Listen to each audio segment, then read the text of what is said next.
Hello guys, welcome back to my channel. आज जो है हम नेक्स्ट टॉपिक करने जा रहे हैं बिजनेस एंड प्रोफेशन वाले चैप्टर का। अब देखो, हमारे पास सबसे पहली बात ये आती है कि हम किस तरह से कंप्यूटेशन करते हैं profits and gains of business और प्रोफेशन।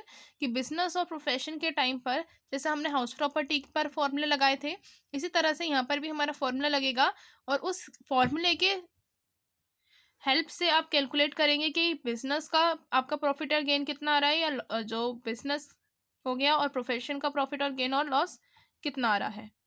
अब हमारे पास दो मेथड्स होते हैं, दोनों मेथड्स आप यूज़ कर सकते हैं, चाहे आप बिजनेस का प्रॉफिट एंड गेन निकाल रहे हैं, चाहे आप जो प्रोफेशन है उसका प्रॉफिट एंड गेन निकाल रहे हैं। लेकिन मेनली जो ज़्यादातर कंसीडर किया जाता है वो ये होता है कि जो फर्स्ट मेथड मैं अभी आपको बताऊंगी वो बिजनेस के पॉइंट ऑफ व्यू से कंसीडर किया जाएगा, और जो सेकेंड मेथड है वो हम प्रोफेशन के पॉइंट ऑफ व्यू से देखेंगे। ठीक है, अगर कभी भी क्वेश्चन आपका आता है तो आपने जब अगर बिजनेस से रिलेटेड क्वेश्चन आएगा तो आपने ये वाला फॉर्मूला यूज़ करना है, और अगर प्रोफेशन से रिलेटेड क्वेश्चन आएगा तो जो सेकंड मेथड है वो वाला यूज़ करना है। ठीक है, ये बात हमेशा ध्यान में रखना। वैसे तो आप दोनों से ही निकाल सकते हैं, लेकिन मेनली जो कंसिडर ज़्यादा किया जाता है वो यही होता है कि फर्स्ट मेथड आपका बिजनेस के लिए लगता है और सेकेंड मेथड आपका जो है प्रोफेशन के लिए लगता है।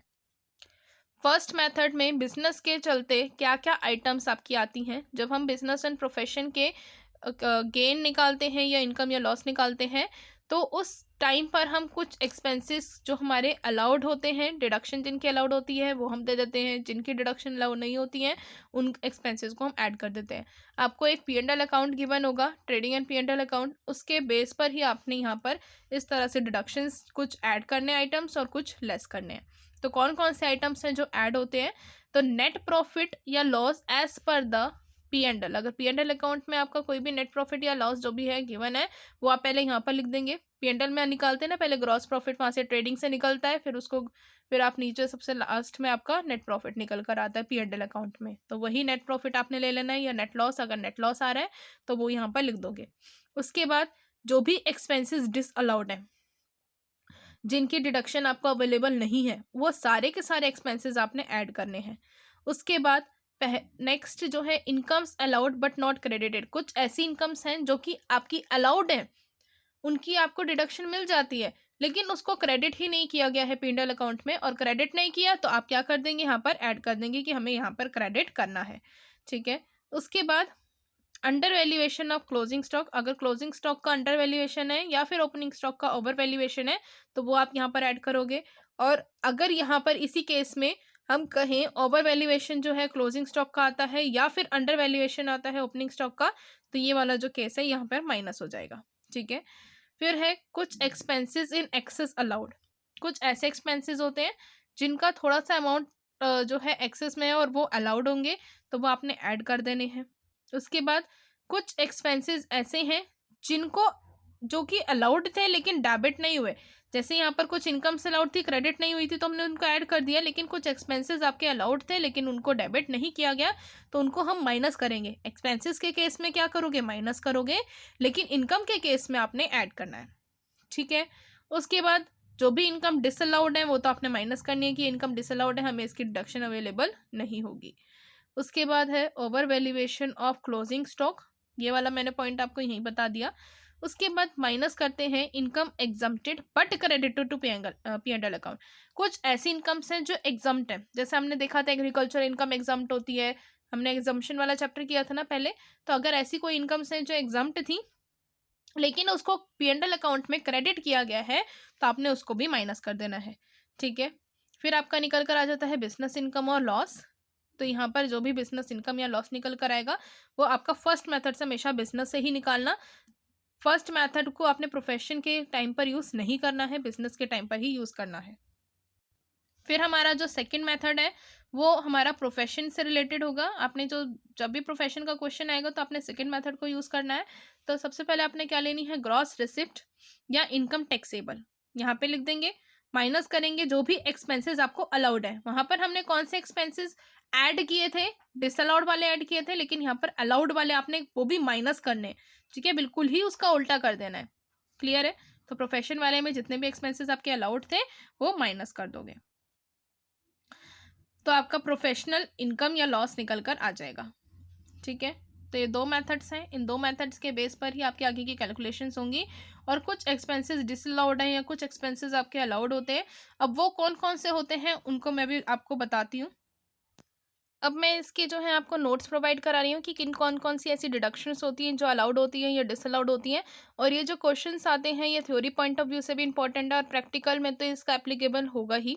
ठीक है, तो डिडक्शंस एक्सप्रेसली अलाउड, इसके आप कुछ मैक्सिमम 15 पॉइंट्स कर लेना कि थ्योरी के पॉइंट ऑफ व्यू से भी आपका कवर अप हो जाए। और ऐसे ही अगर आपके जो डिडक्शंस डिसअलाउड होंगी उनके भी कुछ ऐसे मैक्सिमम अपने हिसाब से आप पॉइंट कर सकते हैं जो कि आपके लिए लॉन्ग क्वेश्चन के लिए इम्पॉर्टेंट है। और उसके बाद लेकिन यहाँ पर आपको ये ध्यान में रखना है कि जो जो डिडक्शंस मैं आपको बताने वाली हूँ ये डिडक्शंस सारी की सारी आपकी एप्लीकेशन आएंगी प्रैक्टिकल पार्ट में। और प्रैक्टिकल पार्ट में इसका बहुत ज़्यादा इंपॉर्टेंस है सभी का। तो थ्योरी पॉइंट ऑफ व्यू से कर रहे हैं तो मैक्सिमम जो भी आपको करनी हो वो कर सकते हैं, लेकिन अगर प्रैक्टिकल के पॉइंट ऑफ व्यू से कर रहे हैं तो आपको सारी ध्यान में रखनी होंगी। और कुछ ज़्यादा मुश्किल नहीं है जो भी डिडक्शंस आपको दे रखी हैं। और ये जो डिडक्शंस एक्सप्रेसली अलाउड हैं इसका जो सेक्शन आता है वो आता है सेक्शन 30 to 37 के अंडर। ठीक है, आपको फर्स्ट जो expenses in respect of business premises के चलते आपको कौन कौन से ऐसे एक्सपेंसेस हैं जो अलाउड होंगे जिनकी डिडक्शंस आपको मिल जाएंगी। ठीक है, तो सबसे पहला है कि जहाँ पर अगर प्रीमाइसेस जो है असेसी ने ऑक्यूपाई कर रखी है लेकिन as a tenant as a owner नहीं ऑक्यूपाई कर रखी। कैसे ऑक्यूपाई कर रखी है?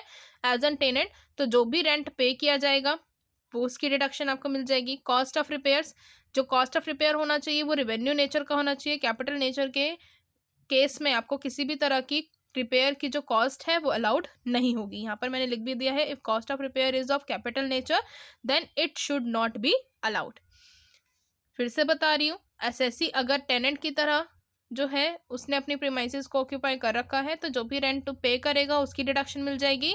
अगर वो किसी भी तरह का रिपेयर कराता है उसकी भी डिडक्शन मिल जाएगी, लेकिन रिपेयर कैसा होना चाहिए? रेवेन्यू नेचर का होना चाहिए। फिर तीसरा पॉइंट आता है payment of land revenue, local taxes और म्यूनसिपल टैक्स, इन चीज़ों की भी डिडक्शन अवेलेबल हो जाती है। आप करते थे इनकम फ्रॉम हाउस प्रॉपर्टी में माइनस करते थे ना म्यूनसिपल टैक्स, तो वहाँ पे डिडक्शन म्यूनसिपल टैक्स की अलाउड होती थी। इसी तरह से अगर आप कोई भी लैंड रेवेन्यू की पेमेंट कर रहे हैं या लोकल टैक्सेस की पेमेंट कर रहे हैं या म्यूनसिपल टैक्स की पेमेंट कर रहे हैं तो वो वाली जितनी भी आपकी एक्सपेंसेस आप इनकट कर रहे हैं इन पेमेंट्स में वो आपके अलाउड होंगे, उसकी डिडक्शन आपको अवेलेबल हो जाएगी। फिर फोर्थ पॉइंट, अभी हम यही वाला कर रहे हैं जो एसएससी एज एन टेनेंट है। ठीक है, फोर्थ पॉइंट है payment of insurance premium against the risk of damage और डिस्ट्रक्शन ऑफ द प्रीमाइसेस। आपने किसी भी तरह की इंश्योरेंस प्रीमियम की पेमेंट करी है। ठीक है, इंश्योरेंस प्रीमियम आप पे करते हैं ना कि किसी भी तरह से आपको अगर कोई डैमेज वगैरह हो जाए तो उससे पहले ही आप इंश्योरेंस की आप अपने लेके चलते हैं प्रीमाइसेस की इंश्योरेंस, और उसके लिए आप जो है अमाउंट पे करते हैं कि अगर हमें कुछ भी नुकसान हो जाता है तो इंश्योरेंस प्रीमियम जो है उसके बदले में हमें कुछ ना कुछ अमाउंट पे करती है।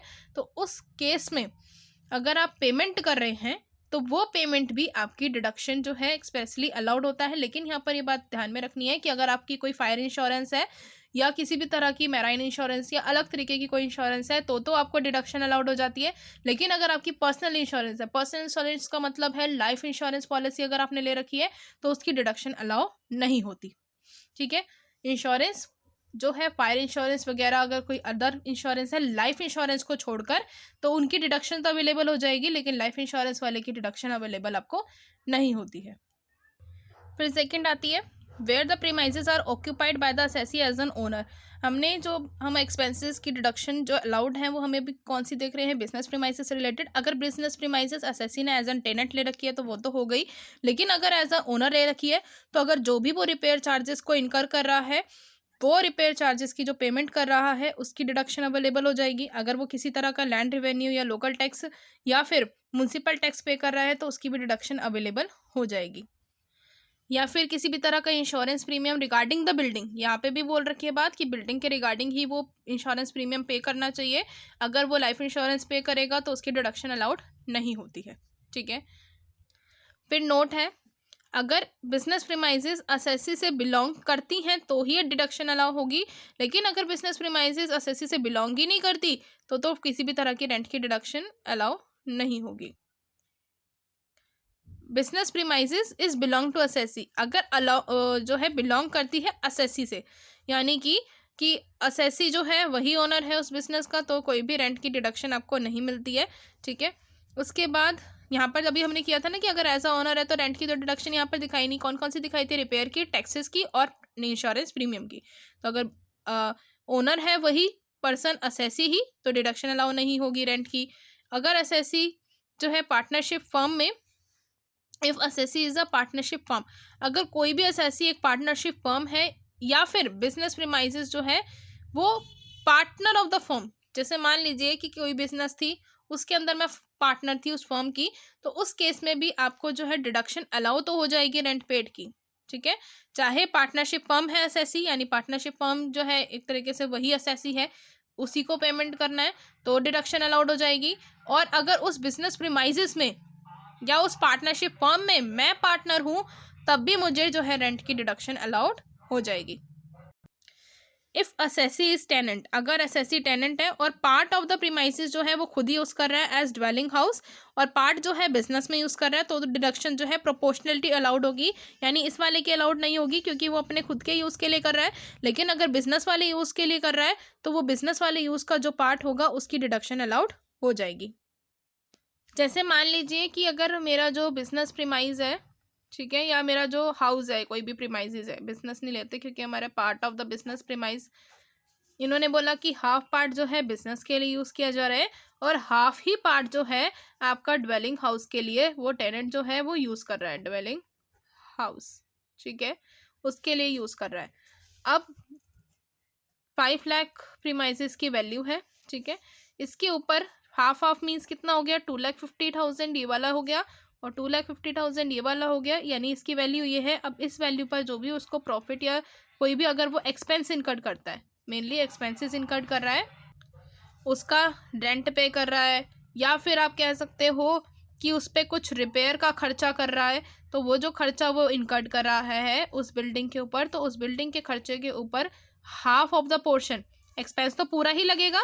मान लीजिए कि उसने जो है रिपेयर के ऊपर खर्चा किया और उसने टूट फूट पेंट वेंट कराया और वो पूरा का पूरा आ गया 30,000 का खर्चा आ गया, लेकिन इसमें सिर्फ पूरे घर का है ना, पूरी प्रीमाइजेस का है, तो बिजनेस से रिलेटेड वाला खर्चा निकालेंगे तो 1/2 प्रोपोर्शनेट निकाल लेंगे इसका, तो 15,000 प्रोपोर्शनेट आ जाएगा, यानी ये वाला जो एक्सपेंस है ये आपको सिर्फ इतना 15,000 ही अलाउड होगा। ठीक है, नेक्स्ट डिडक्शन जो है वो है repairs and insurance of machinery plant and furniture, ये जो है अलाउएबल होती है, यानी आपको इसके ऊपर डिडक्शन अवेलेबल हो जाएगी। Amount of expenditure incurred on current repair, अगर आपने करंट रिपेयर कराया है किसी भी मशीनरी का, किसी प्लांट का या किसी फर्नीचर का, लेकिन वो रेवेन्यू नेचर का होना चाहिए, कैपिटल नेचर का नहीं होना चाहिए। उसके बाद amount of premium is paid against the risk of damage और डिस्ट्रक्शन, अगर किसी भी तरह का आपने प्रीमियम का अमाउंट पे किया है, यानी इंश्योरेंस करा रखा था इनके ऊपर भी, तो उसका अगर आप अमाउंट पे करते हैं तो उसकी डिडक्शन भी अलाउड हो जाती है। Depreciation and investment allowance it is allowable, यानी इसकी आपको डिडक्शन अलाउड हो जाएगी अगर किसी भी तरह का आपने डेप्रिसिएशन या इन्वेस्टमेंट अलाउंस पर कोई भी खर्चा किया है। उसके बाद है T development account, coffee development account and rubber development account. अब ये जो है अलाउएबल तो हो जाते हैं, बट कुछ साइलेंट फीचर्स हैं इस सेक्शन के अंडर, उन साइलेंट फीचर्स के अकॉर्डिंग ही आपको इसकी जो डिडक्शन है वो अलाउड होती है। ठीक है, तो पहला है the assessee should deposit in a special account with the national bank for agriculture and rural development. SSC को इसका जो अमाउंट होता है वो national bank for agriculture and rural development के पास सबमिट कराना होता है, यानी डिपॉजिट कराना होता है। अगर वो अपना इसमें स्पेशल अकाउंट खोलेगा पहले इस बैंक के अंदर, इस बैंक के अंदर स्पेशल अकाउंट खोलने के बाद जो भी इससे इनको इनकम रिसीव्ड होती है वो इनकम इनको कहाँ पर डिपॉजिट करानी पड़ती है, national bank for agriculture and rural development. ये इंपॉर्टेंट है, अगर वो नहीं कराएंगे तो आपको डिडक्शन अलाउड नहीं होगी। और यहाँ पे एक बात और बोल रखी है, the deposit should be made with in a period of 6 months, 6 महीने के पीरियड के अंदर अंदर आपको क्या कराना है, इसका जो है डिपॉजिट कराना है from the end of the previous year और बिफोर फर्निशिंग द, यहाँ पर जो भी अर्लियर होगा, देखो क्या बोला है यहाँ पर, मैंने शॉर्ट में भी बता रखा है कि आपको अगर डिपॉजिट 6 मंथ्स पहले आपने करानी है, ठीक है, 6 मंथ के अंदर डिपॉजिट करानी है, या फिर आपकी जो डेट ऑफ इनकम है, फर्निश्ड रिटर्न ऑफ इनकम है, यानी आपने जो है आपकी रिटर्न ऑफ इनकम जो होती है, अगर रिटर्न फाइल आपने जो सबमिट करनी है उसकी डेट पहले है, 6 मंथ्स वाली डेट पहले है। जैसे मान लो यहाँ पर अगर डिपॉजिट की डेट मान लो 30 सितंबर निकल कर आती है, ठीक है, डिपॉजिट आपने करना है 30 सितंबर को, लेकिन रिटर्न फाइल की जो सबमिट करने की डेट है वो है 31 जुलाई को, तो जो भी पहले आएगी उसी में आपका टैक्सेबल होगा। पहले कौन सी वाली आ रही है, 31 जुलाई वाली, तो इसका मतलब 6 मंथ्स वाली आ रही, ये वाली आ रही है रिटर्न ऑफ फाइल वाली, तो ड्यू डेट कौन सी आई है 31 जुलाई की, तो वही अर्लियर जो होगी, यानी जो भी पहले डेट आ रही है उस डेट के ऊपर टैक्सेबल होगा, ठीक है। अगर ये मान लीजिए कि डिपॉजिट वाली पहले आ रही होती तो डिपॉजिट वाली ले लेते, तो ये बात ध्यान में रखनी है कि डिपॉजिट वाली 6 महीने तक का टाइम होता है, और जिस डेट को आप फाइल रिटर्न फाइल जो है सबमिट कर रहे हैं। फिर आता है taxable profits. Sum of amount deposit, आपने कितना अमाउंट डिपॉजिट किया है, या 40% ऑफ द बिजनेस की जो प्रॉफिट्स हैं उसका 40% निकालोगे before set of the losses, जो भी आपके लॉसेज हैं उसको सेटअप करने से पहले, तो जो भी अर्लियर होंगे या आप कह सकते हैं जो भी लेसर होंगे, ठीक है, जो भी आपका लेसर अमाउंट होगा वो वाला अमाउंट आपने ले लेना है, ठीक है, उसके ऊपर टैक्सेबल होगा प्रॉफिट, ठीक है, जो भी प्रॉफिट्स है वो उसी के ऊपर टैक्सेबल होगा। चाहे आपने मान लीजिए सम ऑफ अमाउंट डिपॉजिट, आपने अमाउंट डिपॉजिट करना था 15 लाख रुपए, ठीक है, आपका जो प्रॉफिट हुआ है वो हुआ है 10 लाख रुपए, 10 लाख का 40%, थोड़ा सा ऐसा करते हैं, अमाउंट जो डिपॉजिट करना है उसका अमाउंट थोड़ा सा कम ले लेते हैं, 70,000 ले लेते हैं, ठीक है, ज़्यादा भारी अमाउंट नहीं ले रहे हैं, 70,000 आपने अमाउंट डिपॉजिट करना था, इसमें 15 लाख रुपए का आपका प्रॉफिट हुआ है, या 10 लाख का प्रॉफिट बोल रही थी मैं, 10 लाख का प्रॉफिट हुआ है, उसका 40% कितना हो जाएगा 40,000, ये वाला 40,000 कम है या 70,000 वाला कम है, 40,000 वाला कम है, तो उस 40,000 को आप लेकर आ जाएंगे और वो प्रॉफिट जो है वो टैक्सेबल होगा, ठीक है। आज हम जो है यहीं तक ही डिडक्शंस को करेंगे, नेक्स्ट वीडियो में हम करेंगे नेक्स्ट आगे की डिडक्शंस। अभी मैंने आपको 2 मेथड्स बताए हैं और 4 डिडक्शंस जो अलाउड हैं वो बता दिए, तो वो पहले आप लोग ये पढ़िए, उसके बाद मैं आपको नेक्स्ट बताऊंगी, ठीक है। सो मिलते हैं नेक्स्ट वीडियो में, बाय बाय।